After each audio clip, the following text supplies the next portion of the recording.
Hello and welcome to the BSL Climate Change Show. This is our sixth and final episode of the series. We've had some incredible guests,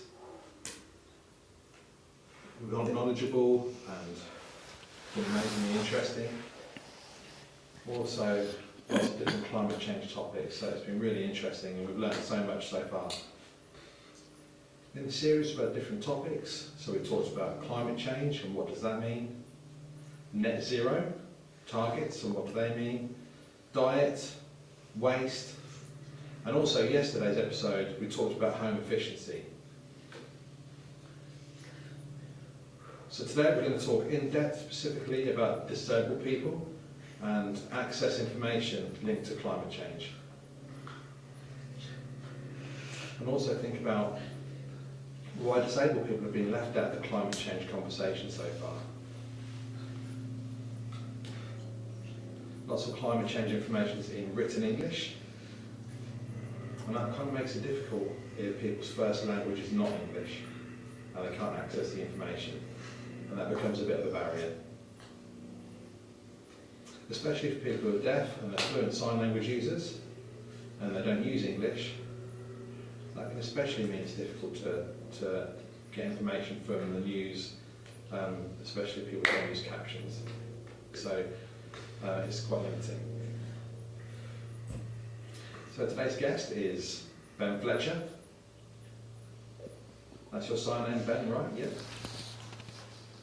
And he's the first deaf-blind person to stand for a parliamentary election. So interesting to me. And we're going to be talking through with Ben about his passion for topics related to climate change, and also talk about how we can improve climate change information to make it more accessible really for everybody.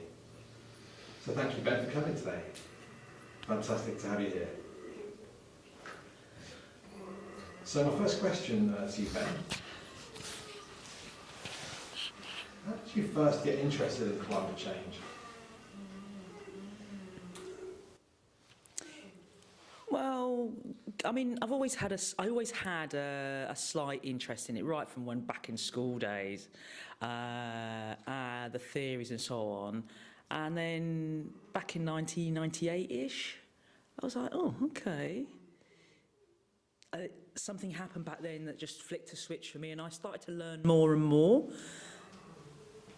And yeah, so I guess it really started back then, but there are lots of things. And now, of course, the climate emergency is very prescient, isn't it, in terms of food costs going up, our utilities going up and everything, and they all feel rather linked.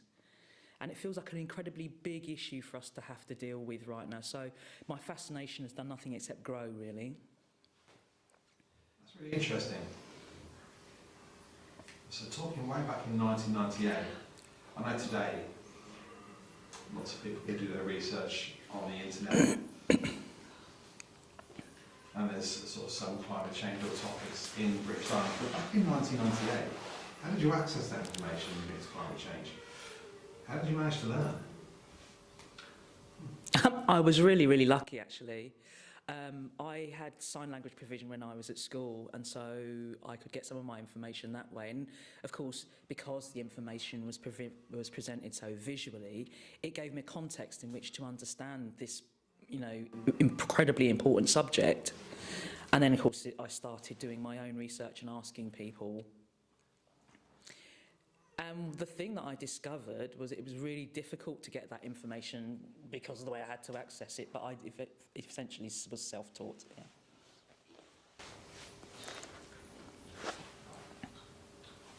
So what have you done so far, since you got involved in climate change? What have you achieved so far? Well, I stood for the Green Party to try and get into Parliament back in 2019. Yeah. I remember. Yeah, I saw that as really impressive. So what did you feel like? Yeah, do you know what, actually, I'm going to stand for the Green Party. What made you want to get involved like that? Well, I was looking at politics and thinking, as a member of the deaf community myself, I think we're just kind of not involved in this discussion, but we really need to be. And the number one thing actually in politics is communication, how we communicate with each other. And everything within that political world just is either presented in a spoken format or in a written format. And I just felt, you know, I wanted to get involved. And my passion had been there for a really long time, and I thought, yeah, I really want to be involved in that. And I also had a hearing girlfriend who was really passionate about this as well, and so she kind of encouraged me to get involved, and we encouraged me to get involved. I stood. I was incredibly nervous about it, but I took a deep breath and went for it anyway. It was an amazing experience, actually.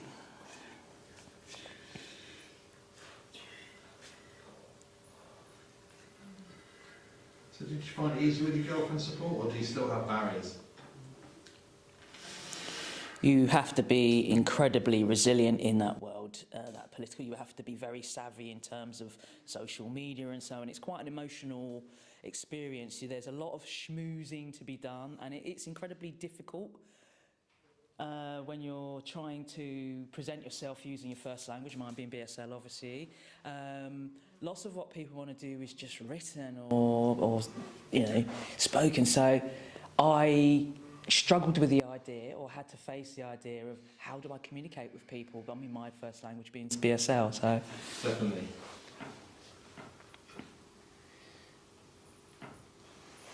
So when you're trying to persuade people to vote, do you have an interpreter with you? Did that work well, or did you struggle to find an interpreter?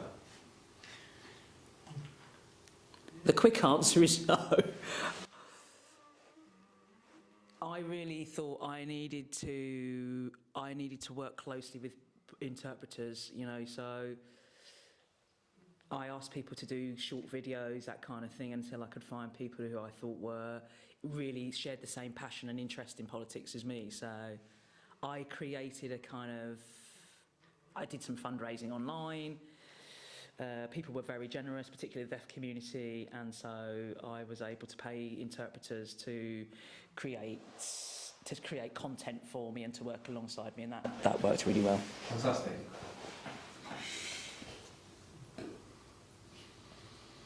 So if a person's deaf and they want to stand in politics, the big barrier is kind of access to work, isn't it? Because it doesn't pay for interpreters to stand for elections. That's like a number one problem for people wanting to stand, isn't it? You're absolutely right. Yeah. So what a lot of people end up doing is having to do things on a voluntary basis. But what we want, particularly in this world, is we want to work alongside professional interpreters, and so being able to find people who, you know, we don't want people to work. We're not want to be charities or whatever, but I was able to get some access to work to be able to do this. It was very, very challenging, though, I won't lie. Absolutely. So you're a role model for the deaf community because you have BSL, and it means people can obviously watch from home and sort of realise they've got the same language as you. Is it important that younger people can see that you've got like a representative, or do you think it's important for young people to get involved in politics? They kind of have to have kind of role models to look up to? Oh, I couldn't, yeah, absolutely. I mean, there are so many people, tens of thousands of people for whom they know some sign language or whatever, and want access to this information, but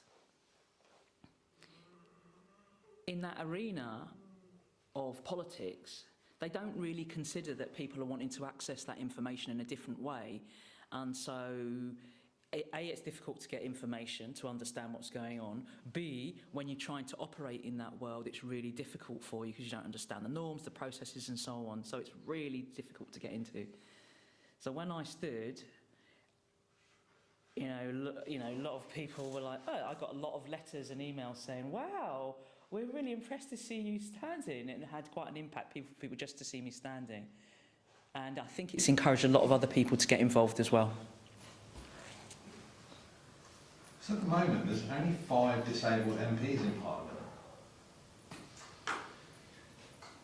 So when the laws are agreed, for example, if they pass the bills, there's only 5 disabled people there.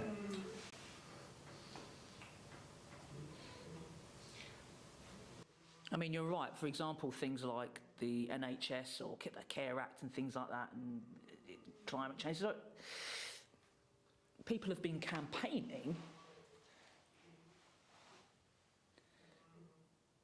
but you never get a deaf perspective on anything. You never get a deaf person delivering that information. It's always a hearing person giving that perspective, and so it's really difficult for deaf people to actually get involved in that world and to be part of that conversation, because our perspective is never directly taken and it's all affecting our lives. Yeah, I agree with that. So the deaf community are going to be watching today about climate change. Obviously, this is in BSL. So obviously it's important that we have accessibility in BSL, and that's important.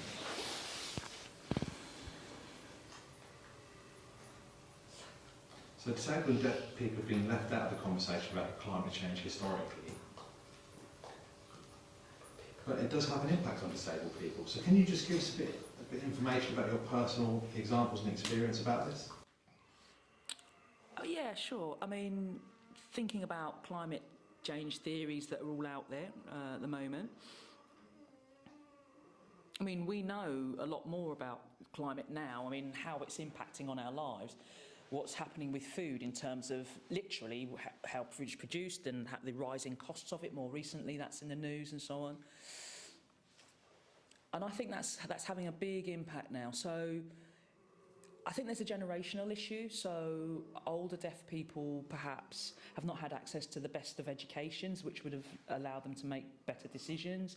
They are often in jobs where they're poorly paid, and so their options to be able to invest in the things that might make their homes more eco-friendly, that's really difficult for older deaf people to get into. Changing to younger deaf people, they are in a position where they can't afford to buy new homes, let alone insulate them and think about how they're going to be using them and saving their footprint. So they're also younger deaf people, I think, more distracted by the whole social media, TikTok kind of world. And so I guess that answer, the pull of something like climate change is limited for a young deaf person because there's so many other distractions in life for them. So young deaf people at the moment feel interested in getting involved. Do you feel more interested in getting involved in politics or climate change? What's your advice to them to get started and get involved? That's an excellent question. Thank you for that. And I have to think, So, I mean, I'm drawn, I suppose, to mention the BSL Act at the moment because so many people, so many deaf people were out there marching. That's being politically involved. So, through conversation, through just being around stuff like that. And, I mean, I was in conversation with people up in Scotland even when they were doing their thing. And people learn a lot from each other by being at events like that, simply getting involved, researching, learning, travelling around, being at events and so on. I've done things like looked at your podcasts here, and those kind of things are all part of the educational process for us, so I'll keep an eye on that.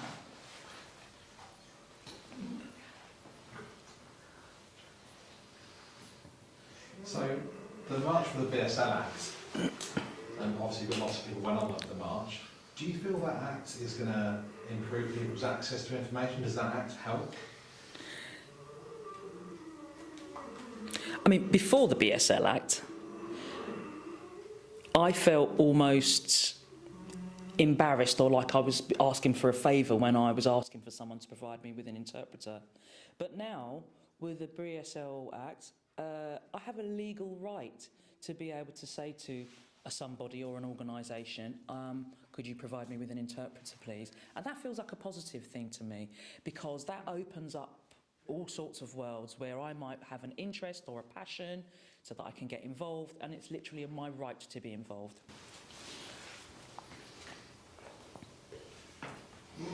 Yeah, I'm pleased lots of MPs supported that act, actually. It's amazing. I think lots of deaf people were obviously really celebrating that day when it passed. So I just want to remind everybody, if you're watching from home, you can comment or put your questions on social media. Come along and ask Ben some questions. He's obviously here today with us, so take the opportunity. So another recent topic, which was COP26, the conference over climate change. But there wasn't interpreters or disabled access at that event. And obviously climate change is a really relevant modern topic. But why is it so behind with accessibility?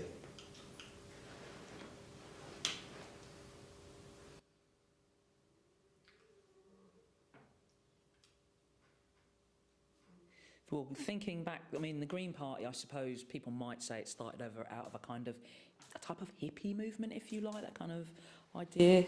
But now, of course, climate change, the impact is being felt by everybody. It's no longer a kind of, out there, hippie type thing that the weirdos are doing. This is something that's really relevant to everybody.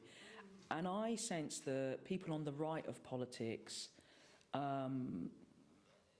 we need to really start looking at what's happening with the cost of living prices and so on, and draw those right-wing sceptics into the conversation. I'm thinking one of the problem is organisations don't think about deaf communities, and I want to say to people, hello, we're here. We'd also like access to this information, and we'd also like access to be able to give our views. I want people to see us, to recognise that we're here, and to recognise that we want to be part of the conversation. I want to say to organisations, come on, get interpreters involved so that we can be part of this conversation too. It impacts us. Definitely, that's so important. So if you want to raise awareness and get more people to book interpreters, so how can people watching from home, how can they raise awareness? Obviously you mentioned the hashtag for Wear the Interpreter. Obviously that's a useful way to make an impact in politics. How can people do it from home? Well, it's a complicated subject. So the language, there's not one specific answer that's going to solve absolutely everything. So the topic requires complex learning and discussion. And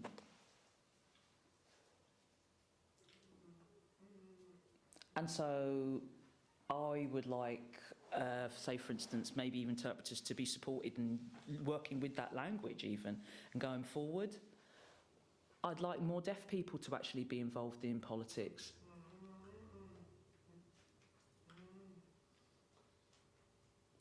I'd like people to be involved in the charities, the organisations, the publications and so on. I'd like more deaf people to actually be involved in all of that, presenting content in BSL. And I think that would help a lot, yeah. Great answer, thank you.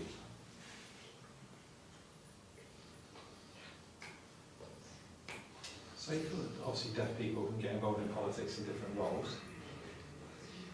What about hearing politicians?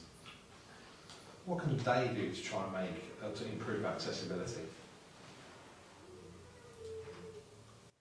I think they can ask us. Literally ask us.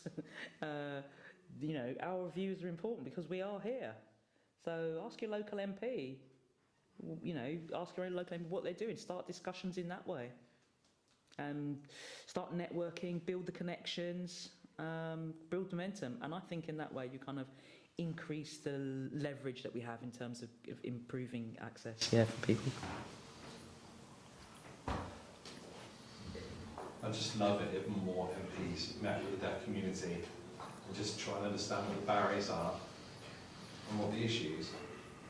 And they can just take on board that information and give it to the government and Parliament more.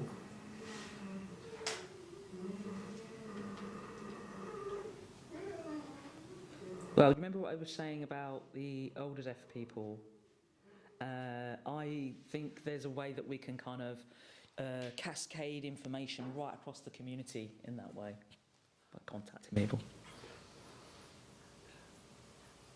Talking about that difference, older people and younger people, it's obviously important to think about different groups. Because obviously some deaf people are good at reading English, and some people are just full BSL users and might struggle to find that information about climate change and politics.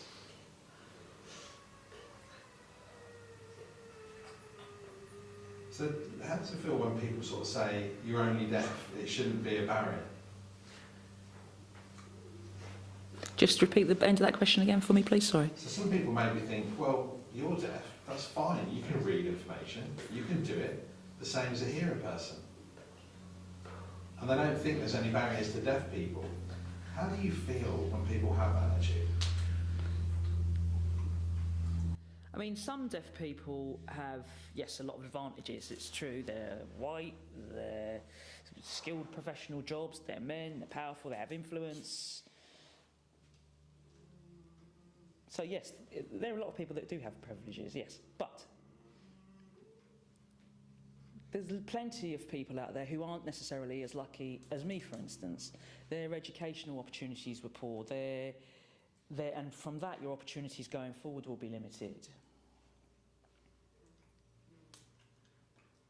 And I think we need to educate people about politics right from a young age, using a language that's suitable for whatever their communication needs are.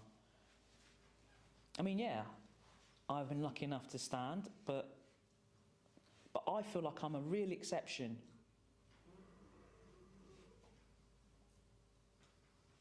I'm really sorry I missed that.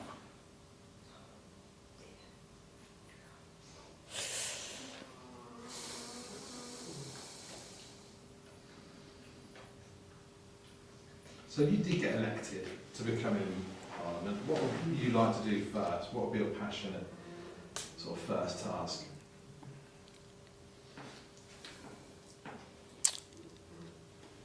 What I'd really like is to be able to meet deaf people and say, what are your concerns? What are your issues? And I'd like to be able to start feeding those concerns and those issues into this whole kind of world that is full of like just hearing politicians and so on, and say, look, you know, we've got this many people who are concerned about climate change, this many people who are concerned about, you know, X, Y, and Z. Because as one deaf person, I can't speak for absolutely everybody. I just want to be able to raise awareness for people of all the issues that are out there for deaf people.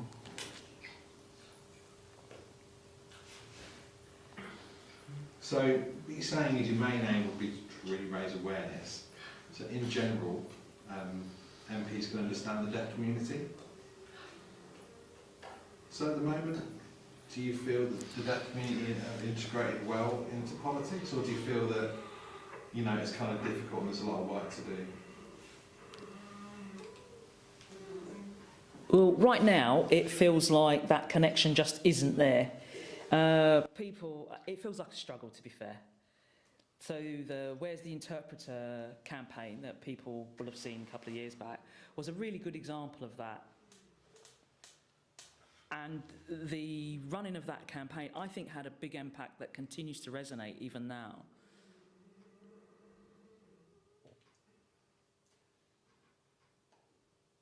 So for deaf people and hearing people, they're thinking, well, you've got BSL Act, that surely that just resolves all the problems. Don't worry about it, you know, stop bothering us with your complaints. But we're not there yet, and so it's important that we continue to try and breach that barrier.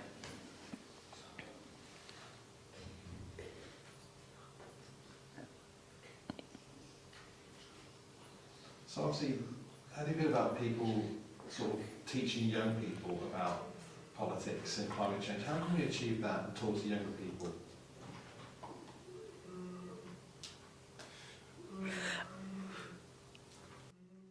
I mean, I think it's about education, education of young people now, and I think we can change attitudes so that as they grow, they are able to make the changes that we need. I think we need to show leadership to younger generations so that they can improve their own lives.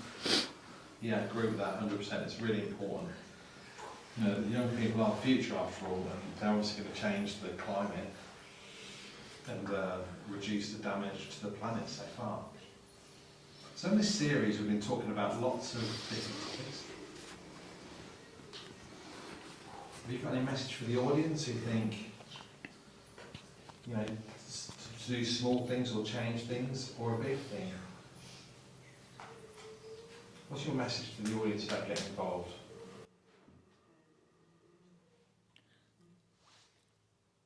Sometimes I feel like it's almost like a really depressing subject. It's just too big. How can we change anything, you know? But I think there are two things. And people are a little bit like, well, I don't know. And I'm saying, no, come on, guys. I think we couldn't get stuck into this. Really, let's start taking this seriously. Let's gather everybody's ideas. Let's raise our ideas. Let's keep these conversations going. Let's talk about, you know, food waste, you know, emissions and so on, transport, going on holiday and so on. Let's talk about the impact that those kind of things have. I'd like to be able to go out and meet more people and have more of these conversations. And I suspect that young deaf people who are maybe out there working or whatever, they're interested.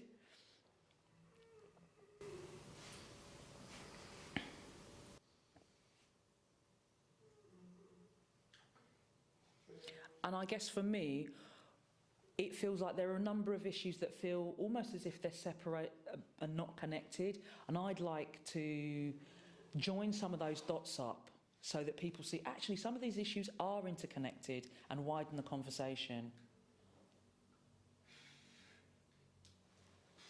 And so that with this climate crisis that we're in, instead of dealing with individual single issues, we start to deal with them much more collegiately, and we kind of really get a momentum. I think we can do it. I really do. I think we can do it. Definitely. That's a really positive message for everybody, so thank you for sharing that. One thing I talked about, you talked about the deaf people getting involved in more conversations and supporting each other and sharing ideas. And obviously from this series, there's been loads of ideas for people to take in. So the hearing community have been obviously doing this for years, talking about climate change, but it still doesn't seem like much has really changed. So what can the deaf community really do? Can they make a big impact? Well, to be fair, absolute props to you here at CDA, really. I mean, the stuff that you're doing here is amazing. I mean, the deaf people are out there, they're talking about, hey, do you see that programme that CDA put out? It's, you start conversations and things grow from there. Because this issue of climate, it is massive. It's going to have a massive impact on us, and we all need to be involved, integrated in that conversation, and we need to keep the conversation going. So, for you.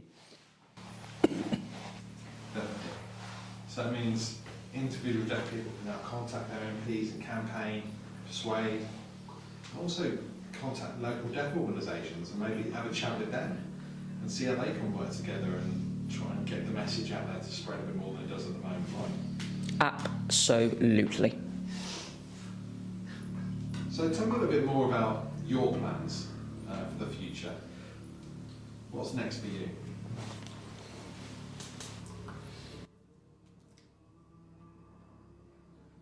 I'm thinking about building a kind of electric powered house.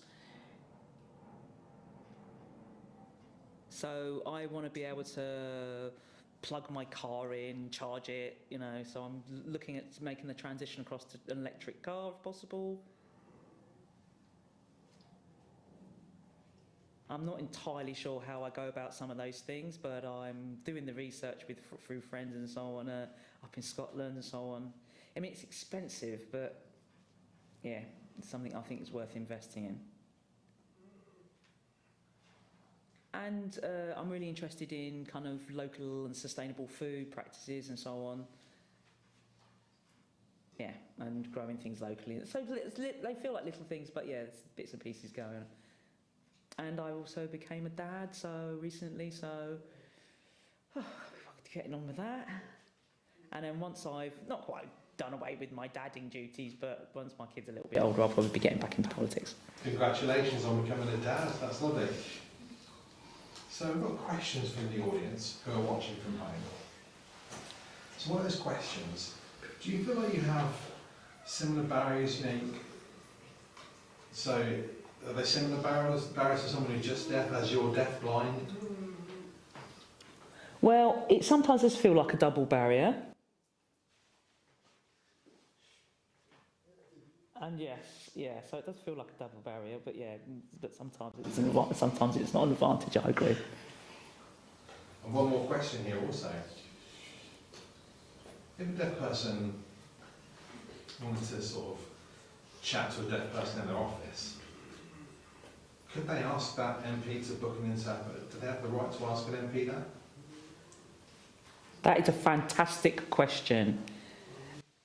Because in my first election, I wanted to have a meet. I wanted to meet a politician. I arrived, and there was no interpreter for me to be able to talk to the MP. And I said, "Look, you should have provided an interpreter. Come on."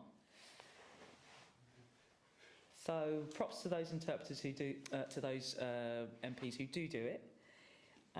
So anyone who's watching in, so people like the BDA. And the RAD and so on who support this kind of thing, wonderful respect to them. So yeah, if people get in touch with sort of deaf organisations and charities, they can obviously support people to meet their MPs to try and make sure that they can, have their rights recognised. Absolutely, because that's the first step, isn't it? That's the first step towards your MP. There's a barrier there that people can just feel like, well, what's the point? So I can imagine that a few times you had your confidence knocked. Yeah, for sure. Wanted to give up. So how did you get so confident again? Where did you get it from? Well, the first step is, absolutely, you're absolutely right. There are so many difficulties and things that you think, oh, I can't do this and it's impossible. And then you start to think, oh, hang on, what's the very first simple step? And I thought, actually, I'm just going to find an MP's email address, and then their home address, and maybe their business address. And then that's the first step. I think, okay, I've done that. Okay, what's the next step? And then what you notice is you can't do the whole journey in one great big step, but you can take lots of little steps on your journey.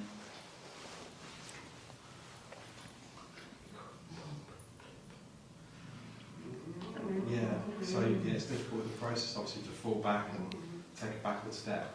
So you're deaf-blind, went to see your MP. So do you know any other deaf people who are deaf, involved in politics? Or is there a group of people like watching from home feel like they kind of want to get involved? Do you have any contacts with people? Yeah. I've been in contact with a few deaf people who I know have been involved with politics. So there was Jeff McQuinney back in the day, back 20 odd years ago. He really campaigned about the idea of getting deaf people into juries. Really was involved in that political way.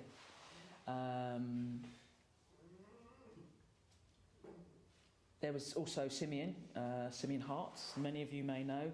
He stood in debate. His performance in the public forum really gave me confidence. I looked up at him. There's also David Buxton, the chair of a disability group. He really got involved in politics, and I met him and spoke to him, and he was really, really good in terms of giving me little tips and handy hints and top tips about how to manage myself in that sphere. Great advice. Children or young people who are interested in getting into politics, it's important to have a kind of role model, isn't it? Because if everybody's hearing and that deaf or young person's child, they don't have a role model. You are so right. So do you have any specific role models from when you were younger that you remember looking up to people and thinking, do you know what, I want to be like that? Oh yeah. When I was younger, back in maybe 1990s, 1990, access via BSL was awful back at that time. The deaf world was almost hidden. It was almost like we didn't exist. There was no Facebook, no Twitter back then. Social media was just this weird other thing. And just, you know, what feels like really quite just a few years ago, you get a lot more access to things via social media, so. So when your interest in climate change started to build and you got into politics, you were saying that you kind of picked up a bit from school and a bit from education. Do you feel that really mainly it's been self-taught though? Yeah, I mean, a lot of what I know, it was self-taught, and it was difficult. Because people don't always tell you, it's not the truth, but people give you their version. You tell you that, and you see different stories and you think, well, story doesn't match with that story, so which one's true? And so there's an element of having to judge where you need to get your information from and who you need to consult to get information from. And so, but you also do need to read and understand things broadly. So I look at the various different political parties and I consider what they're putting out and make my judgments from there. So you're saying it's kind of important for the Conservatives, Labour and the Green Party. Do you feel they should have disabled or deaf representatives for each political party? I mean, British politics, we need to really work together, I think.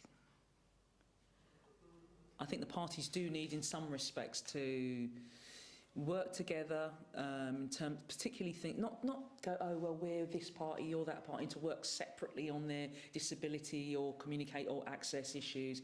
I think something should be beyond it. We should, in the background, kind of be working together cross-party on some of these issues.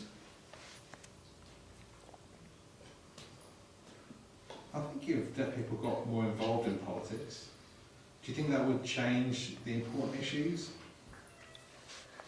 Obviously, maybe yourself, you had a good BSL education. Do you think if deaf people became involved in politics, it might mean that could change education for all deaf children? Oh, for sure. Change will start with the younger generations. I'm absolutely convinced of that. As they learn,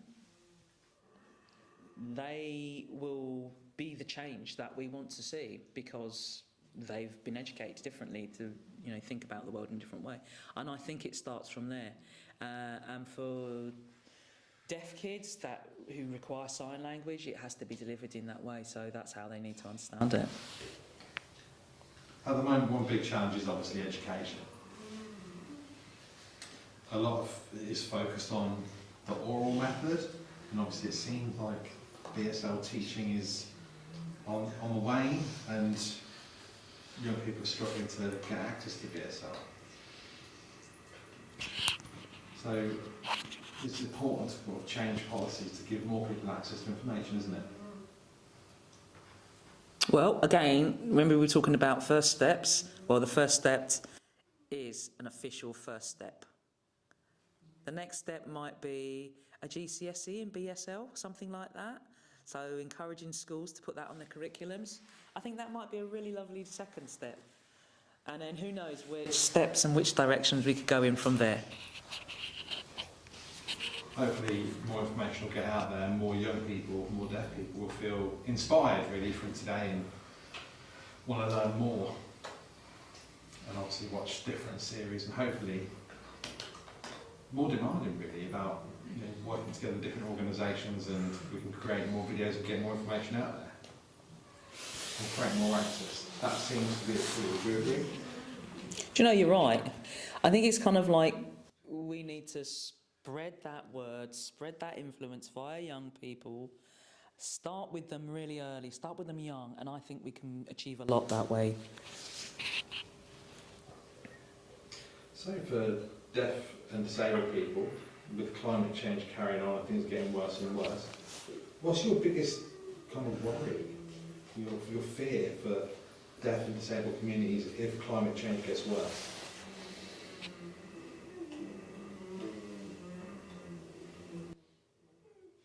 Obviously, I mean, things are changing. Many issues appear to be getting worse, particularly in terms of climate and so on. I mean, but I would like to see things like pensions, and thinking about things like the cost of fuel, the cost of food and so on. For people who are living on benefits or on pensions, their situations are remarkably much worse because they're really struggling with these changes. So politicians, I want to see them focus on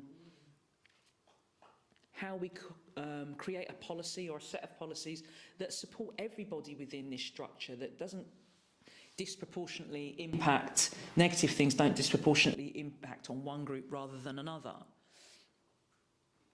So what I'm looking to do or support is anyone who's got a policy that actually evenly ensures that people benefit or are impacted negatively, that people are impacted evenly. At the moment, that doesn't always feel that's the case. So I'm looking to support more broadly. Good point. Obviously, it means that people have to spend more on petrol, bills, gas and electric, but the income stays the same. So obviously, yeah, they're spending more but earning the same amount of money. You're exactly right, actually, and that's one of my concerns. A lot of people are concerned over, for instance, the war in the Ukraine, and I think people will think, oh, when that's over, things will just go back to normal. I'm not so sure. I think there's going to be a shift in the balance of power, influence around the world and so on. And I think as those balances shift, I'm not sure we will be able to go back to whatever the old normal was. And so that represents a really big challenge for us. And so for the deaf community, we need to really get with understanding what the implications are of what's going on around us literally right now. We need to be, as a community, we need to be involved in the conversation. We need to ensure that we get access via our language, that we understand it and so on, yeah.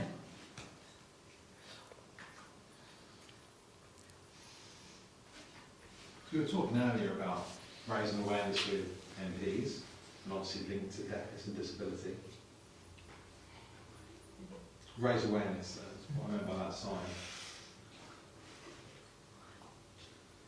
So with climate change at the moment, with that getting worse, obviously you've seen lots of protests with people sitting on the roads, blocking the roads recently to try and create an impact about climate change.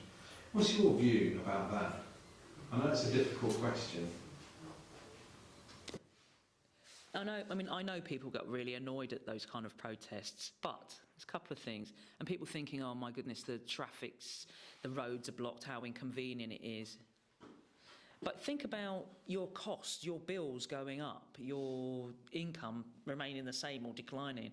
And you think, well, okay, I'm personally happy with a little bit of individual one-day temporary inconvenience if actually these issues get raised more importantly and get more centre stage. So you feel, obviously, people get stuck in traffic, obviously that has a big impact on everybody, because I realise obviously that's now affecting me, right? I mean, I'd say, yeah. But certainly, when you look in the papers with people like Boris Johnson, you think, well, is he actually following the opinions of the papers, or are the papers reporting on him? And I think we're going to have more of the same in the future if we're not careful. Politicians are they're a bit like a weather vane. They follow what they think people want. They say what they think people want them to say. And so I think we should be really campaigning to say, look, yes, the traffic is inconvenient, but it's there for a reason. So what you're saying is, when there's a big impact on people, obviously then it gets in the newspaper, and that's when kind of politicians look at it and think, actually, yeah, we need to do something because it's affecting people's lives. It sort of raises awareness. I see what you mean. Yeah, you're spot on. I mean, obviously I follow politics, and yeah, you see exactly that. You see exactly that. Interesting. So it seems like the climate change protests, I mean, did they work? Have politicians looked at the news? So do you feel there's been any change and improvement with the situation as a result of those protests when they block the roads? Well, really what I've seen over the last little while is, yes, this issue is much more prominent in the news, and so yes, it's a great inconvenience when people do block the roads, but it gets these subjects onto the agenda. And so, Extinction Rebellion, people moan about, the actions that they take, but that's a form of political action. And they are, they are determined that this is going to stay on our agenda, and we need that kind of impact. We need our attention being drawn to literally start the conversation, I think, sometimes. So we have a comment from social media, and he's asked, he's just got a comment really, he says he's involved in a deaf rights group he's joined, and he's organising, sort of discussing meetings with the council. He's done that. Also booked an interpreter, and so people have been talking about deaf culture, about deaf history and our language. And that MP has kind of been amazed.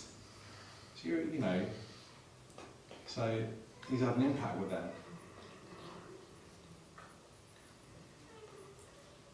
And so that group's now got a campaign with different services to try and raise awareness. So the message is to the audience: go on, have a chat with your MP. Go and discuss with different services. You can do it. I am overjoyed to see that comment. You should be here. You should be here. Come on. We need to know more about that. Let's get him on. Yeah, he's also said good luck with your work, and maybe one day you'll bump into each other. I'd love that. Spot on. Absolutely. So fantastic. So I think we'll stop there today. I've learned so much today, and obviously hopefully deaf young people and the deaf community will be watching today and feel inspired, and you're a fantastic role model to people, and it's been inspiring for me, and I've kind of been given motivation to get involved and change things. So thank you so much for coming. I've really enjoyed this. Thank you so much for inviting me. Thank you. Thank you for watching the series. Hope you've learned lots of stuff, and you feel like you want to get involved in either politics or climate change. So hopefully you will, and we wish you all the best for the future. Let us know how you get on. Bye-bye.